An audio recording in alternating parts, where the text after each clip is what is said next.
Hello, everybody, and welcome back. Well, we got a game over in the first part, so that bodes well for the rest of the game, doesn't it? Welcome back to our playthrough. Will you watch it through and through? I just rhymed through. I'm trying. Did you get enough sleep last night, Midori? I got lots of sleep last night, but then I woke up with quite the fright. You weren't in the bed next to me, and it took away all my glee. You're really stretching here. So yeah, welcome to the first world of Banjo-Kazooie. This is Mumbo's Mountain. It's a pretty easy, very small introductory stage that basically introduces you to all of the different collectibles that you're going to be getting in each world, introducing you to some basic concepts. It's actually really tough to die in this world as well. I usually leave these notes for last when I'm a termite, but screw it, we're right here.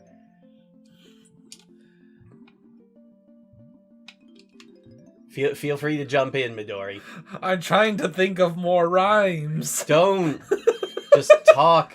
We've got to keep the people entertained. Otherwise, YouTube's going to take away our monetization. I'm pretty sure they're probably gonna do that, anyways. Oh, there you go. There Taking we go. damage.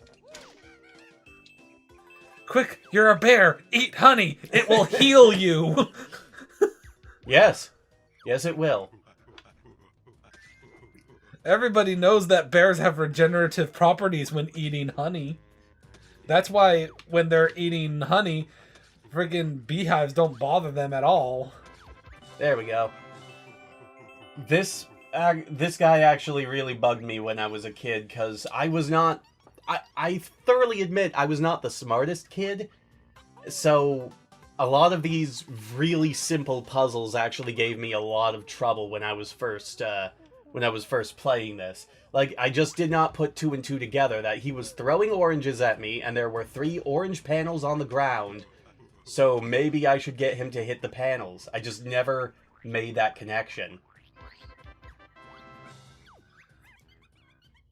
So, we never got into this in the first episode, but Midori, what is your history with Banjo-Kazooie? Did you play it when you were growing up? I played it when I was growing up. I watched my friends play it and stuff, but none of us ever played it far because we'd always get as far as we could get in one session together.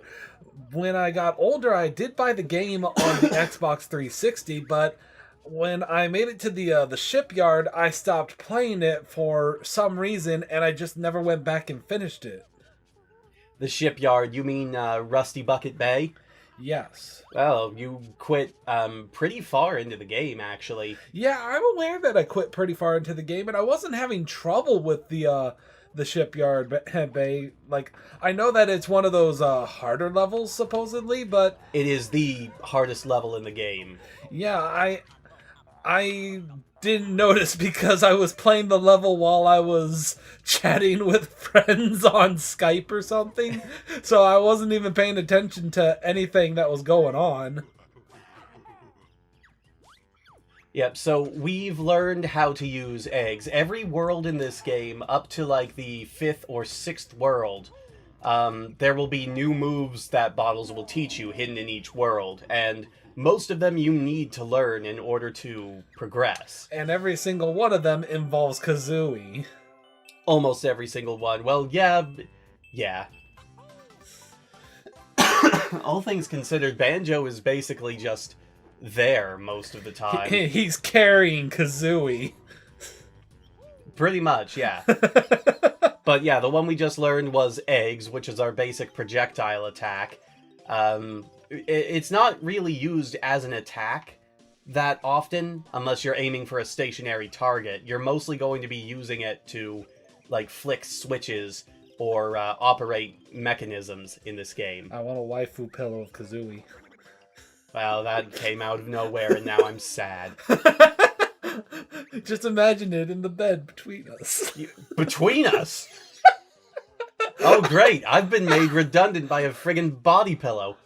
A body pillow of a bird. Yeah. Gee. So anyway... I mean, do you swallow golden puzzle pieces like she can? Now, Midori, you know I don't swallow at all. That was foul. I apologize. Wow, that's destroying our audio capture. It's your fault for making me laugh like that. Okay, so this is the probably the most important move in the game that we just learned, the Talon Trot, which not only allows us to move faster by having Kazooie carry Banjo, but also allows us to run around on slopes that we would otherwise not be able to stand on without falling over. And there is no cooldown. And there's no cooldown for pretty much any of these moves. You can use them as much as you want. Jinjo! Yeah, we're only one away from getting all 5 Jinjos, which is another collectible that basically just gets you a Jiggy in every single world. But don't you need to get all the Jinjos to get the true ending? No. You need to collect all 100 Jiggies for 100%, but that is the only qualification for 100%, if I remember right. You don't even have to get all the notes. But don't you have to get all the notes to get the Jiggies? Nope.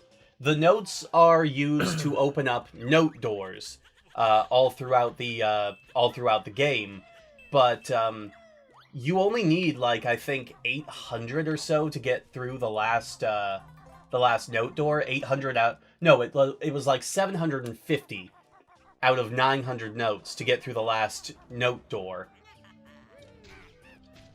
And because of that, like, the last few note doors in this game are not required. They're basically just ammo replenishers.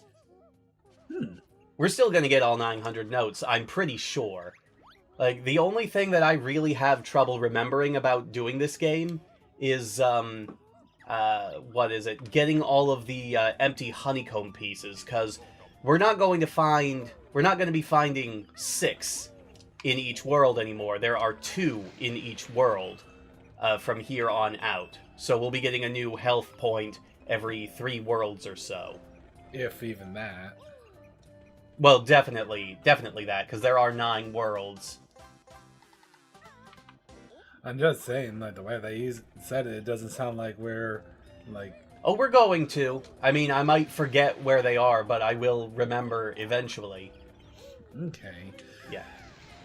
Gumi has a lot of experience with this game, apparently, and that's why he chose to play this game. Yeah, like I said, this is one of the few games in my life that I can't play it without 100%ing it anymore, just because I have played it front to back so many times now. Okay, so we do have to get all the Jinjos to get all the puzzle pieces. Well, yeah, all the puzzle pieces, but... So if you want the 100% ending, you have to get all the Jinjos. Well, yeah, by proxy. But don't the Jinjos, like, play a role? I remember seeing a thing where the Jinjos come along and it's like, hey, we're gonna help you by destroying Gruntilda. Wow, spoilers. But, yes.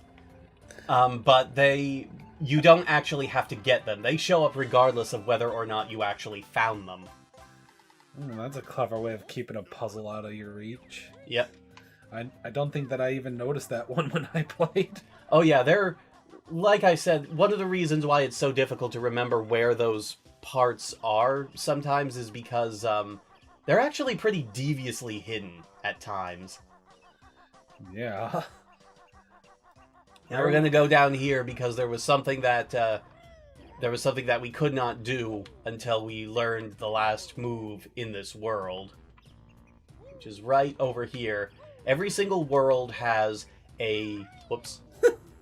Yeah, it has a whoops, but every single world in the game also has a witch switch, which you need to press in order to make the one of the Jiggies in Gruntilda's lair become available. So we stomp on this, and a Jinjo will appear outside Mumbo's mountain, basically right above the entrance. So Jinjos take the form of Jiggies. Jinjos take the form of Jiggies? What? You just called it a Jinjo. Yeah, Also, Shut up. I guess that can be the whoops for Gruntilda's lair for right now. Shh. Don't call me out. I'm holding you to that. There's gonna be a whoops in every world. And all of a sudden, this got a lot more annoying. Oh my god. So when do we get to be an ant? I wanna play Ant's Life. Just as soon as I get all of these notes over here. Is that what the movie was called? Ant's Life? I'm thinking I'm combining ants with Bug's Life. Yes, you are. I have no idea why, but my constant Freudian slips was about to kick in there, and I was about to call it Zombie's Life instead of Bug's Life. You know what? Ant's Life sounds like one of those Chinese knockoff films you find in the bargain bin at Walmart. So now we're meeting Mumbo Jumbo, who we did meet back in the Game Over, the Game Over cutscene. But his job is to offer us transformations. He doesn't show up in every world. But he does show up in, I'd say, about half of them. And you need to have a certain number of Mumbo tokens, which are another collectible that are scattered all over each world. And you use them to transform. In this world, he transforms us into a termite. The termite cannot attack or defend itself at all, but you need it in order to crawl up the really slippery slopes that even the Talontrot cannot get us up. And it's the only way to get to the top of this termite mound here. Woo! Yeah, and it sounds really cute, too. It's also where the last handful of notes are. So yeah, now we have all 100 notes for this world, as well. Wait, why are they talking about you having shorts? It's like, hey, I want those shorts. You can't really see it, but yeah, he's wearing he's wearing shorts around his thorax right there. Oh my god. I only ever noticed the backpack. Why the hell is he wearing shorts? I'm just gonna grab that. Well, he's wearing shorts because otherwise it would be lewd Midori. Have you ever seen a termite's thingy before? I'm not sure if we're allowed to say what it actually is without getting demonetized. I'm trying my best to be careful here. Isn't there stuff in Mumbo's hut or whatever? Usually on top of it, but it's usually just like red feathers or eggs or whatnot, and in this world I'm not really bothering with it. Did you only get one honeycomb piece there? I got both. Hmm. So yeah, we also need to exit the world as a termite so that we can get the thing on top there. And here's the thing about transformations. You can exit the world as a transformation. Pardon me. But it's only going to work for a very brief amount of time away from it. Thank you for coughing on my arm. You're welcome. Another thing to keep in mind about this... Another thing to keep in mind about this game, too, is in the original N64 version, the game did not save how many notes you had picked up. If you exited a world and then went back in, all of the notes would be back where they were. And if you didn't get all 100 in one go, then you would have to collect all the notes you had already collected, and then any that you didn't in order for it to count towards your total.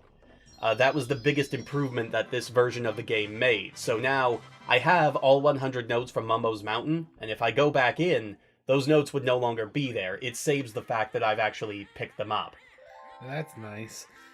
And also, this is totally the roaring commentary that people come to our videos for. So, well, I'm trying to explain the game for people who have never played it before. You're eventually going to run out of stuff to explain about the game. Well, yeah, that's why we intersperse it with nonsense. That's the whole point of a Let's Play, thank you very much. I'm the only nonsensical one here right now, and Mr. Bill Nye, the Science Fox. Well, I happen to enjoy this game quite a bit, and I like talking about it. For instance, this is Gruntilda's nice sister, who was completely forgotten about in favor of her evil sisters in the sequel. We never see this character again, but she does play a very important role here. Yeah, telling us about horrible, gross things about Gruntilda. Yes, which we actually need to know for the end game. Oh, the trivia thing you mentioned. Yes, she'll try to trick us by asking questions about herself. And every time you find Bruntilda, she'll tell you 3 facts about her. So the idea is to try and find her as much as possible and memorize all of the facts that you're given about Gruntilda. I did not expect that at all. Oh yeah, it's actually a pretty clever thing. Before we go on to the next world, though, we're going to go down here and wake up the shortcut cauldron. There are 6 of these throughout the entirety of the lair, and every time that you find 2 of the same color, you can use them to fast travel between different points in the lair, which is good because this place does get pretty sprawling as you go on. A little bit. Riveting commentary, Midori. Well, I was distracted with something. Boy, we're bad at this. We are not bad at this. Just because we sit around picking our noses while we play this game. You've been picking your nose? Ew! Kiss me. No, not on camera. Oh, yeah, we're on camera. Gotcha, but gotcha.